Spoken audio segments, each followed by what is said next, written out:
Hello dear students, good morning.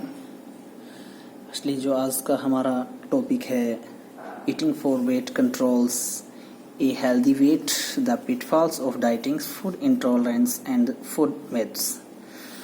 तो firstly I talk about meaning of healthy weights. सबसे पहले हमें जानना है जो आज का हमारा टॉपिक है, भार नियंत्रण हेतु जो भोजन होते हैं, जिसे स्वच्छ भार जिसको बोला जाता है मीन्स, या फिर डाइटिंग या अल्पाहार के खतरे खाद्य पदार्थ है जो उसकी असहिष्णुता तथा या भोजन मिथ जिनके बारे में हम बात कर रहे हैं। Eating for the weight control A healthy weight, the pitfalls of dieting, food myths. तो इसके बारे में आज हम बात करने वाले हैं। तो सबसे पहले जो इसमें meaning of the healthy weights means स्वच्छ भार है जो, या उचित भार का अर्थ क्या होता है। उचित भार सामान्यतः स्वच्छ या उचित भार का अर्थ है कि वह भार जो जिस पर कोई व्यक्ति बिना किसी बीमारी या भय के अपना स्वस्थ जीवन व्यतीत कर सके। Mean the usually individuals who has healthy weights leads the healthy life in the reduce risk of disease. Means किसी भी प्रकार की बीमारी का जो भय है उसको दूर रखकर जो जीवन व्यतीत किया जाता है उसको एक स्वच्छ भार माना जाता है। इसके लिए एक डेफिनेशंस है जो नेशनल इंस्टीट्यूट ऑफ हेल्थ के द्वारा दी गई है। Healthy weight in the consists of to be the one that is between 19 and 25 if then BMI between 25 and 29 and adults of considered our weights। यानी जो एक नेशनल इंस्टीट्यूट ऑफ हेल्थ, राष्ट्रीय स्वास्थ्य संस्थान है, उसके द्वारा एक फार्मूलाज बनाया गया है हेल्थ को मीन्स ये जांचने के लिए हमारा भार है वो हमारे बॉडी के अनुरूप है, वो स्वच्छ भार हम उसको कह सकते हैं या नहीं कह सकते हैं। तो उसके लिए एक फार्मूला बताया जिसे BMI बोला जाता है, मीन्स बॉडी मास इंडेक्स।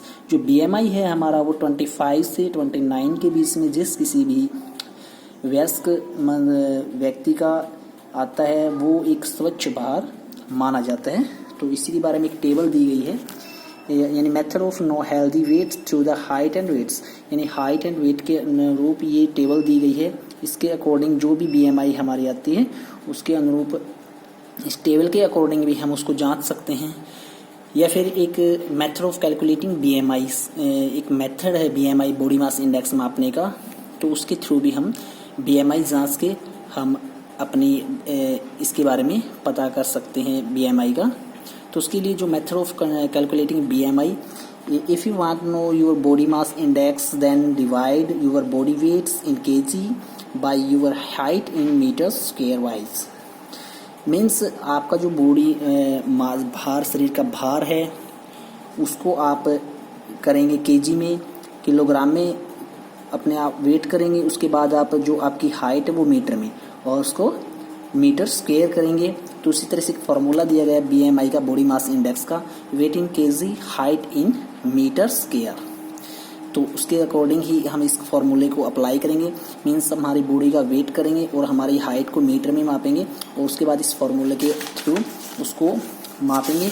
जितनी भी BMI हमारी होगी तो उसके अकॉर्डिंग ही हमारा जो स्वच्छ भार है या ओवरवेट है या ओबेसिटी है, तो इन चीज़ों की जांच हम स्वयं कर सकते हैं। तो उसके लिए एक टेबल दी गई है हमारे बुक में, यानी जो BMI है वो 18.5 के बीच में आती है तो अंडरवेट माना जाता है, या 18 से 25.9 के बीच में आती है तो नॉर्मल वेट माना जाता है। और वेट के लिए भी माना जाता है 25 से 29.9 आता है वो ओवरवेट माना जाता है। इसके बाद जितनी भी अधिक संख्या में BMI हमारी आती है तो ओवरवेट क्लास में, ओबेसिटी क्लास में चली जाती हैं। Obesity first class, second class और थर्ड क्लास, यानी भार है वो हमारा स्वच्छ भार, उसको हम नहीं कह सकते हैं। तो इसको आगे हम बात कर रहे हैं बॉडी में method of controlling health body weights.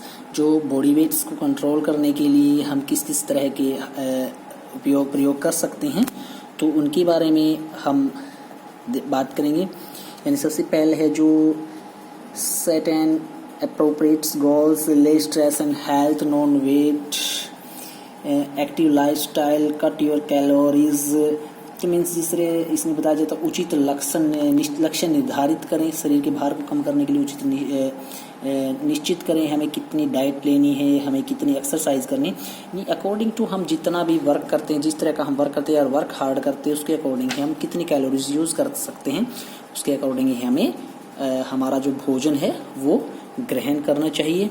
उसके अकॉर्डिंग यदि हम हल्का फुल्का कार्य करते हैं, ज़्यादा कैलोरीज यूज़ करने वाला भोजन हमें नहीं लेना चाहिए।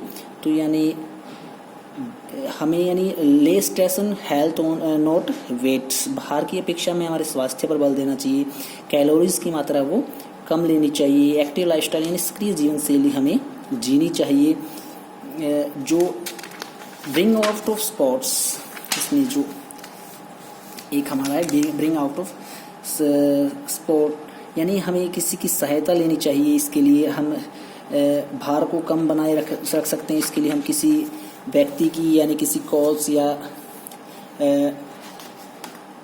जो टीचर है हमारे फिजिकल एजुकेशन टीचर हैं उनकी हम हेल्प ले सकते हैं, किस प्रकार से इसको मैनेज कर सकते हैं।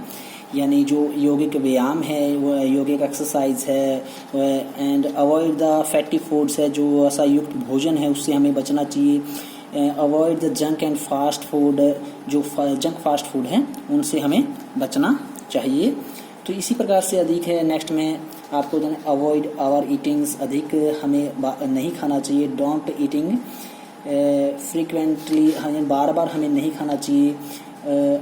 Avoid the rich carbohydrates foods, यानी अधिक कार्बोहाइड्रेट्स वाले भोजन से हमें दूर रहना चाहिए। तो इसके बाद है डोंट स्किप मील्स, भोजन नहीं छोड़ना। रेगुलर एक्सरसाइज, फिजिकल एक्टिविटी हर रोज कंटिन्यू हमें एक्सरसाइज करनी चाहिए। बैलेंसिंग द इनटेक कैलोरीज, इंडेप्स द कैलोरीज, यानी जो कैलोरीज की मात्रा है हमें वो भी उचित यानी एक नियमित रूप से कैलोरीज के संतुलन बनाकर हमें उसका व्यय करना चाहिए। यानी कि हमारे बॉडी के अकॉर्डिंग, यानी कितनी कैलोरीज हमारी बॉडी को किस भोजन से प्राप्त होती है उसके अकॉर्डिंग ही हमें इन चीज़ों का भोजन का खान पान पर ध्यान रखना चाहिए। तो नेक्स्ट इसमें हमारा आता है, इसके बाद जो नेक्स्ट टॉपिक है हमारा द पिटफॉल ऑफ डाइटिंग्स, मीन्स जो एक अल्पाहार हम जिसको बोलते हैं हल्का भोजन या पिट, इसके जो खतरे हैं हमारे लिए, जो हानियां हैं, डिसएडवांटेज हैं, उनके बारे में हम बात करेंगे। यानी आज का जो युग है हमारा मशीनी युग है, तो प्रत्येक व्यक्ति चाहता है कि दुबला पतला बना रहे। जो व्यक्ति अधिक भार अथवा मोटापे से ग्रस्त है वे अपना भार घटाना चाहते हैं। वे भार को कम करने के लिए विभिन्न तरीके अपनाते हैं, भोजन को कम करते हैं या फिर डाइटिंग करते हैं या फिर अन्य भी काफ़ी सारे ऐसे वोमिटिंग्स वगैरह के अधिक खाकर उसको वोमिटिंग करते हैं। इस तरह की जो तरीके हैं उनसे हमारी बॉडी पर बहुत ही बुरा प्रभाव पड़ता है। तो उन्हीं के बारे में आज हम बात करेंगे। तो सबसे पहले जो इसमें है हमारा extremely reduced of calories, calories की जो अत्यधिक कमी इससे हमारे शरीर के अंदर हो सकती है। यानी एक शोध के अनुसार हमें पता चलता है कि यानी हमारी जो बॉडी है प्रतिदिन के हिसाब से 1800 कैलोरीज प्रतिदिन के हिसाब से किसी व्यक्ति की दैनिक पोषण आवश्यकताओं को पूर्ति नहीं हो सकती। यदि आप कैलोरी इससे कम कर देते हैं तो इससे आपका भार जो अधिक कम हो जाएगा। तो नेक्स्ट है जो कुछ पोषक तत्वों है जो यानी restrictions of the source, some nutrients, कुछ पोषक तत्व हैं जो उन पर प्रतिबंध कर देते हैं। सामान्यतः कार्बोहाइड्रेट्स तथा वसा इत्यादि पोषक तत्व अल्पाहार जो प्रतिबंधित होते हैं वस्तुतः शरीर के लिए पोषक तत्व अनिवार्य होते हैं। इसलिए उनकी कमी की वजह से हमें शरीर हमारे बॉडी के अंदर जो बीमारियों शरीर को घेरना शुरू कर देती हैं, रोकना शुरू कर देती हैं। तो नेक्स्ट इसमें जो हमारा है स्किपिंग मील्स यानी खाना छोड़ना। तो ये एक तथ्य, यदि आपको उपापचय जो हमारी दर है, चयापचय की दर है जो उसको अच्छी बार बनाए रख सकते हैं अथवा इसे कम भी कर सकते हैं। यदि हम कम हैं तो आप भार आसानी से बढ़ जाएगा। यदि आप किसी समय भोजन नहीं खाते तो यह भोजन ऊर्जा संरक्षण हेतु आपकी जो चयापचय की क्रिया है जो उसको कम कर सकता है। तो हमें कभी भी भोजन को नहीं छोड़ना चाहिए। यानी जो डाइटिंग वगैरह हमें नहीं करनी चाहिए। Intex of the calories brave gas means जो कैलोरीज को कम आंकना। हम कई बार क्या सोचते हैं कि इस भोजन के अंदर कैलोरीज की मात्रा कम है और उस भोजन को हम अधिक ले लेते हैं, लेकिन सामान्यतः अगर हम अधिक कैलोरीज वाला भोजन लेते हैं, वसा युक्त भोजन लेते हैं, तो इनमें सामान्यतः अधिक डिफरेंस नहीं होता। अगर हम क्रीम युक्त बिस्किट लेते हैं उसके अंदर 250 कैलोरीज मात्रा होती है, और बगैर मिल्क यानी सिंपल अगर बिस्किट हम लेते हैं उसके अंदर 225 यानी 25 कैलोरीज का ही डिफरेंस होता है, अधिक इसके अंदर डिफरेंस नहीं होता है। तो इसी प्रकार से हम आगे दे रहे हैं, यानी इनटेक द लेबल्ड फूड्स, यानी लेबल युक्त भोजन ग्रहण करते हैं, यानी देखते हैं, लेवल देखते हैं इसके अंदर वसा की मात्रा कितनी, प्रोटीन की मात्रा कितनी, कार्बोहाइड्रेट्स की मात्रा कितनी। तो इन चीज़ों को देखकर हम भोजन लेते हैं, तो इन चीज़ों का भी हमारी बॉडी पर जो बुरा प्रभाव पड़ता है। यानी या फिर नेक्स्ट जो हम बात कर रहे हैं, नोट परफॉर्मिंग द एक्सरसाइज, यदि आप अल्पाहार लेते हैं और व्यायाम नहीं करते तो यह एक समुचित रूप से हम कह सकते हैं उस भार को कम करने का कार्य नहीं करेगा, आपका भार बढ़ने की आशंकाएं बल्कि इसके विपरीत अधिक होंगी। तो इस प्रकार जो ये पिटफॉल्स ऑफ डाइटिंग के पिटफॉल्स थे। तो उसके बाद हम बात करते हैं फूड इंटॉलरेंस। तो फूड इंटॉलरेंस की बात करें हम, यानी खाद्य असहनशीलता जिसकी हम बात करते हैं, यानी एक प्रकार से जो खाद्य है जो एलर्जी की अपेक्षा खाद्य असहिष्णुता अधिक देखने में आती है। खाद्य असहनशीलता एक ऐसा पद है जिसे किसी विशेष प्रकार के खाने से जुड़े विभिन्न शारीरिक प्रतिक्रियाओं अनुक्रियाओं के लिए प्रयोग किया जाता है। साधारणतः शब्दों में खाद्य असहिष्णुता को अर्थ किसी भोजन विशेष कुछ विशिष्ट तत्व जिसमें हमारे पाचन तंत्र उचित रूप से संसाधित या अवशोषित नहीं किया जा सकता। कुछ व्यक्ति भोजन की समुचित मात्रा में सहन नहीं कर सकते हैं क्योंकि अत्यधिक खा लेते हैं। तो इस प्रकार के जो असहिष्णुता के जो खाद्य जो इंटॉलरेंस है वो के कारण बढ़ जाते हैं अधिक खाना खाने की वजह से, उस भोजन को ना पचाने की वजह से। तो इस तरह की कई बार देखने को मिलता है, काफ़ी ऐसे जो लोगों को डिजीज हो जाती हैं, जिस प्रकार से गेहूं खाने से या फिर किसी और तरह के भारी भोजन बाजरा है या फिर किसी और तरह का फास्ट फूड खाने से, या फिर जो हम बात करें वसा की बात करें, इन चीज़ों से मन एलर्जी हो जाती है बॉडी को, मीन्स उन चीज़ों को पचाना बड़ा ही मुश्किल हो जाता है। तो इसके कारण यही कारण होते हैं कि हमारी बॉडी के अंदर जो भोजन को पचाने के लिए जो एंजाइम होते हैं, एंजाइमों का क्रियाकलाप में जो क्या हो जाती है, उनके जो कार्य करने की क्षमता वो कम हो जाती है, उनके अंदर कमी आ जाती है, जिसकी वजह से इस तरह के भोजन को तोड़ने में, अवशोषित करने में, जिनके ऊपर भोजन को अवशोषित करने की जिम्मेदारी होती है उन एंजाइमों में, तो वो कम हो जाते हैं, जिस वजह से इस तरह की कमियां प्राय आ जाती हैं। अब ज़्यादातर इस तरह की प्रॉब्लम्स है वो जन्म से ही होती है, और बीमारी यही रीज़न होता है कि उनके अंदर जो बीमारियां होती हैं, इसके जो सिम्टम्स हैं, हम सिम्टम्स की बात करें, लक्षण जो इसके होते हैं दिखाई देने खाद्य असहिष्णुता के, यानी जिस प्रकार से पेट दर्द या दस्त, उल्टी, उदर वायु, गैस एंट्रेंस, सीने की जलन, इस प्रकार यानी घबराहट है जो या कमजोरी है, वो इस तरह के लक्षण इसके अंदर दिखते हैं। तो इसके जो management of the food intolerance की हम बात करें, जो मैनेजमेंट ऑफ फूड इंटॉलरेंस की हम बात करें, तो व्यक्ति आहार में ऐसे छोटे मोटे बदलाव के प्रयास कर सकता है या छोड़ सकता है, या फिर उसको धीरे धीरे करके उस चीज़ को बढ़ाने की यानी कोशिश कर सकता है, और इससे अधिक जो इस विशेषज्ञ हैं उनके परामर्श के द्वारा इन चीज़ों को ठीक किया जा सकता है, मैनेज किया जा सकता है। नेक्स्ट हमारा जो टॉपिक हम बात करते हैं फूड मेथ्स की, तो ये इस चैप्टर का हमारा लास्ट टॉपिक है, यानी फूड मेथ्स, यानी जो खाद्य पदार्थ है, जो भोजन है हमारा, उसके बारे में जो अनेक प्रकार की भ्रांतियाँ हैं, तो उनके बारे में हम बात करेंगे। तो इसमें जो भोजन के जो बहुत से मिथ्स हैं, जो भारत में ही नहीं कंप्लीटली जो फॉरेन कंट्री है उनके अंदर भी इन चीज़ों को माना जाता है। तो सबसे पहले हम बात करते हैं पोटैटोज मेक यू फैट, यानी जो आलू है वो आपको मोटा करता है। इस तरह की जो लोग सोचते हैं कि अधिक कार्बोहाइड्रेट वाले पदार्थ खाने से, चावल आलू इत्यादि से भार में वृद्धि करते हैं, इसलिए भार कम करने के लिए वे आहार कार्बोहाइड्रेट युक्त पदार्थ से दूर कर देते हैं। जो कार्बोहाइड्रेट शरीर का पसंदीदा ऊर्जा स्रोत है। जो आलू होता है, जो कार्बोहाइड्रेट्स की मात्रा जो आलू के अंदर वो बहुत अधिक होती है। आलू स्वतः आपको मोटा नहीं बनाता है। हम इस चैप्टर में स्टार्टिंग से ही पढ़ रहे हैं कि जो कैलोरीज की मात्रा हम आवश्यकता से अधिक लेते हैं, हम वर्क कम करते हैं और कैलोरीज की मात्रा अगर हम अधिक लेते हैं तो एक्चुअली हमारा शरीर मोटापा यानी जो फैटी होना स्टार्ट हो जाता है।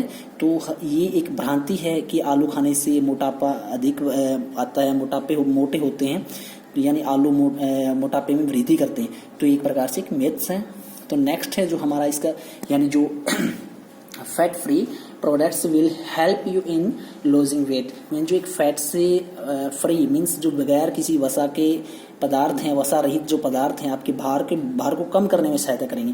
ये भी एक प्रकार का मिथ्स है। ऐसा नहीं होता। यदि आप वसा रहित लेबल लगे खाद्य पदार्थों का सेवन करते हैं, in the fat free labels products का आप यूज़ करते हैं, तो ज़रूरी नहीं कि उनकी कैलोरीज की मात्रा तो सेम ही होती है। हो सकता है कि उनके अंदर से वसा जो फैट है वो फैट ना हो, लेकिन कैलोरीज आप कितनी ले रहे हैं वो आपकी डाइट वो आप हो सकता है जो आपकी वसा से ज़्यादा नुकसान आपकी बॉडी के अंदर कर जाए। जो आप लेवल्स देख के वसा युक्त नहीं है तो ये सोचते हैं कि वसा से हमारा शरीर बॉडी का वेट बढ़ता है यानी मोटे होते हैं, तो भी एक प्रकार का मिथ्स है। नेक्स्ट जो हमारा ये मीन्स थर्ड की हम बात करते हैं, eggs increase the cholesterols level so avoid thems. Means भी ये सोचते अंडा खाने से हमारे बॉडी के अंदर का वेट है जो वो कोलेस्ट्रॉल की मात्रा वो अधिक बढ़ जाती है। ये भी एक प्रकार का मिथ्स है। द अंडरबिल्स good source of the health यानी an eggs provides you various nutrition such a proteins vitamin ABD. तो यानी जो एक अंडा होता है, एग्स जो होता है, उसके अंदर हमारे शरीर की बॉडी के लिए काफ़ी सारे ऐसे जो प्रोटीन्स या विटामिन्स होते हैं, ABD, zinc, iron, calcium, phosphorus जैसे विभिन्न पोषक तत्व प्रदान करता है। तो मैं जो शरीर को कोलेस्ट्रॉल की दैनिक आवश्यकताओं के अनुरूप ही उसके अनुरूप ही होता है। इसलिए यदि आप प्रतिदिन एक अंडा खाते हैं तो आपका जो कोलेस्ट्रॉल है वो शरीर में कोई समस्या नहीं आएगी। तो इस प्रकार से हमें अंडा खाने के से ये मोटापा आता है। इस तरह की मिथ्स हैं। नेक्स्ट है आप हमारा जो खाना खाते समय पानी पीने से मोटापा बढ़ता है। तो इस तरह की भ्रांति जो यानी drinking the wheels eating make you fat, यानी इस तरह की भ्रांतियों के पीछे काफ़ी सारी मान्यताएं होती हैं कि भोजन खाना खाने के बीच में अगर हम पानी पीते हैं तो इससे हमारा जो पेट बढ़ जाता है या वेट बढ़ जाता है, जो शरीर में अंदर मोटापा आता है। तो इस तरह की कोई प्रॉब्लम्स नहीं होती हैं। इसकी वापस विपरीत हम बात करें, जो वाटर है, जो ड्रिंकिंग व्हील है, जो ईटिंग्स के अकॉर्डिंग्स हम लेते हैं के दौरान हम लेते हैं, तो ये हमारे भोजन को पचाने के लिए जो एंजाइम तथा उसको पचाने के लिए इसमें भोजन को पचाने में हम इसकी मदद करता है, यानी जो उसके रस को पतला करता है, जिससे हमारा भोजन आसानी से पच जाता है। नेक्स्ट जो हम बात करते हैं don't take meals immediately after eating fish. Means जो है don't take milk immediately after eating fish, जो मछली के बाद तुरंत बाद दूध नहीं लेना चाहिए। इस तरह की काफ़ी मान्यताएं हैं जिससे माना जाता है कि आप बीमार हो जाएंगे या फिर आपकी जो बॉडीज़ के ऊपर है स्पोर्ट्स होने स्टार्ट, धब्बे पड़ने स्टार्ट हो जाएंगे। तो मछली के खाने के बाद दूध पीने के पीछे वैज्ञानिक कारण नहीं है, वास्तव में ये है आप इन दोनों चीज़ों का सेवन एक साथ भी कर सकते हैं। इस तरह की कोई समस्या नहीं है। नेक्स्ट जो हमारा 6 नंबर पॉइंट की बात करें, strive yourself if you want to lose weight. यदि आप अपना भार कम करना चाहते हैं तो भूखे रहें। तो सबसे पहली बड़ी गलती होती है हमारी कि हम चाहते हैं कि हमारा जो वेट है वो लूज़ हो, मतलब कम हो, और हम वो खाना खाना छोड़ देते हैं या डाइटिंग करना शुरू कर देते हैं, तो ये भी हमारे बॉडी के अंदर एकदम से कैलोरीज की मात्रा कम हो जाती है, जिससे हमारी बॉडी के अंदर काफ़ी सारी प्रॉब्लम्स आनी स्टार्ट हो जाती है, हम बीमार हो सकते हैं। तो इस तरह का ये भी एक प्रकार से मिथ्स ही है। नेक्स्ट जो हमारा exercise make you to eat more, यानी व्यायाम आपको अधिक खाने को विवश करता है। यानी इस तरह का ऐसा बोला जाता है कि स्पोर्ट्स पर्सन है वो अधिक खाता है, लेकिन ऐसा कुछ नहीं है। एक निर्धारित शोध के थ्रू पता किया गया है कि जो एक सामान्य व्यक्ति भोजन लेता है उसके अकॉर्डिंग ही एक प्लेयर्स है या स्पोर्ट्स पर्सन है या जो एक्सरसाइज करने वाला व्यक्ति है वो उसके अकॉर्डिंग ही भोजन लेता है। तो ये था हमारा आज का चैप्टर स्टूडेंट्स, कंप्लीट चैप्टर हो चुका है। इसको इम्पोर्टेंट क्वेश्चन है, इसके अंदर हमारा BMI का क्वेश्चन है या फिर जो फूड मिथ्स हैं या इंटॉलरेंस हैं, तो ये जो हमारे क्वेश्चन है ये द पिटफॉल्स ऑफ डाइटिंग है। तो ये हमारे इम्पोर्टेंट क्वेश्चन है, इनको आप अच्छी प्रकार से रिवाइज करेंगे, लर्न करेंगे। ओके स्टूडेंट्स, मिलते हैं नेक्स्ट चैप्टर के साथ। Thank you, have a nice day.